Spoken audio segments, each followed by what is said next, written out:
السلام عليكم ورحمة الله وبركاته. أهلا بيكم في قناة طلباتك أوامر. النهاردة هنعمل مع بعض طريقة حلوة قوي للفراخ. لو جربتوها هتنسوا الكنتاكي وهتنسوا البروستد وهتنسوا المشاكل في التسوية بتاعة الكنتاكي. طريقة حلوة قوي هتنافس كل الأنواع دي. يلا بينا نسمي الله ونصلي على الرسول ونشوف الوصفة بتاعتنا. بسم الله. هنبدأ الفيديو بتاعنا. هنا معايا كمية من دبابيس الفراخ، ممكن تكون فرخة كاملة ومتقطعة 8 زي ما احنا بنعمل الكنتاكي، أو دبابيس بس أو أوراق بس، اللي انت عايزاه اعمليه. هننضفها كويس ونغسلها غسله نظيفه كده وحلوه بالميه والليمون والدقيق، ونشطفها لحد ما تبقى زي الفل زي ما انتم شايفين كده. هنركنها على جنب، وبعد كده تعالوا نشوف التتبيله بتاعتنا. معايا نص معلقه صغيره من الفلفل الاسود المطحون، نص معلقه صغيره من ورق اللورا على الحبهان انا بطحنهم على بعض.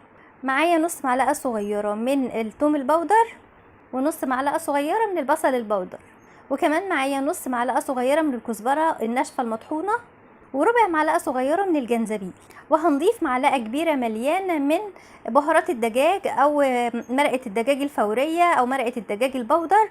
لو ما لقيتيهاش ممكن تجيبي اكياس من اللي هي المرقه البودر وتحطيها حوالي 3 اكياس. ومعايا معلقه كبيره من الملح. هنقلب كل التوابل دي مع بعض ونمزجهم ونخلطهم كويس جدا.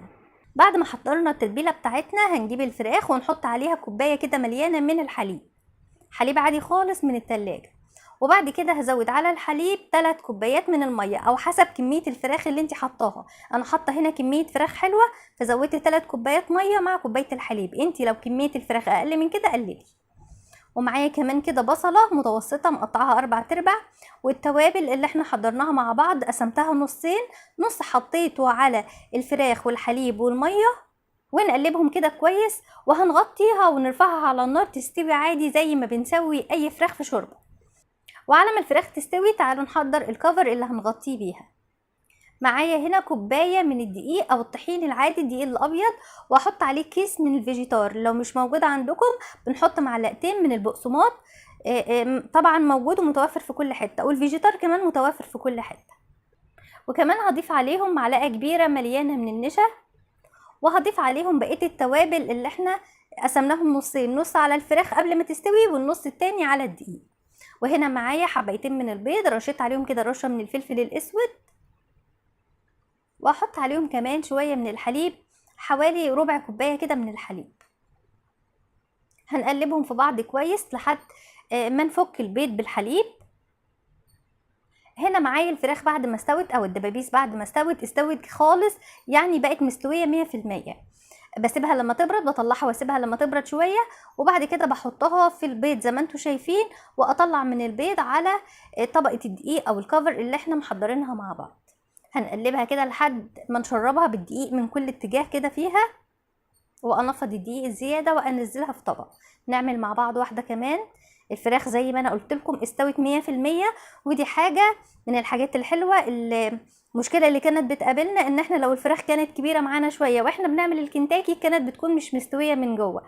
كده الفراخ هتكون مستويه خالص 100%، مفيش مشكله ولا تقلقي منها ابدا. بنغطس في البيض كده زي ما انتم شايفين، ونطلع من البيض على طبقه الدقيق، نقلبها كويس ونعفرها حلو كده من كل اتجاه لحد ما نغلفها كلها بالدقيق ونركنها على جنب. هنا معايا زيت متوسط السخونه، مش سخن قوي ولا بارد، متوسط، وارص الفراخ بتاعتي ونفضل نقلبها على كل اتجاه شويه لحد ما تاخد اللون الذهبي الجميل اللي احنا عاوزينه.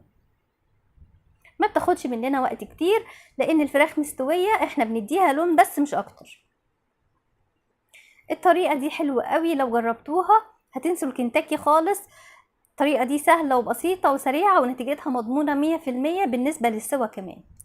وزي ما قلت لكم مش لازم الدبابيس بس، ممكن نستخدم فرخه كامله نقطعها على 8 عادي ونشتغل بنفس الطريقه بالظبط.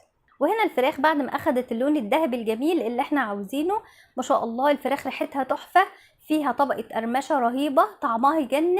والناس اللي عايزه التتبيله تكون اقوى من كده ممكن نتبلها في البهارات اللي احنا عملناها ونسيبها ساعتين 3 4. كل ما تقعديها في التوابل اكتر كل ما طعم التوابل هتكون قويه في طعم الفراخ اكتر. ايه رايكم بقى في القمر ده؟ كده الفيديو بتاعنا خلاص خلص. اللي عجبته الوصفه يا ريت تعملوا لي لايك، مستنيه تعليقاتكم، واكيد مستنياكم تجربوها وتقولي لي ايه رايكم فيها. واشوفكم يا رب على خير الفيديو الجاي، والسلام عليكم ورحمه الله وبركاته.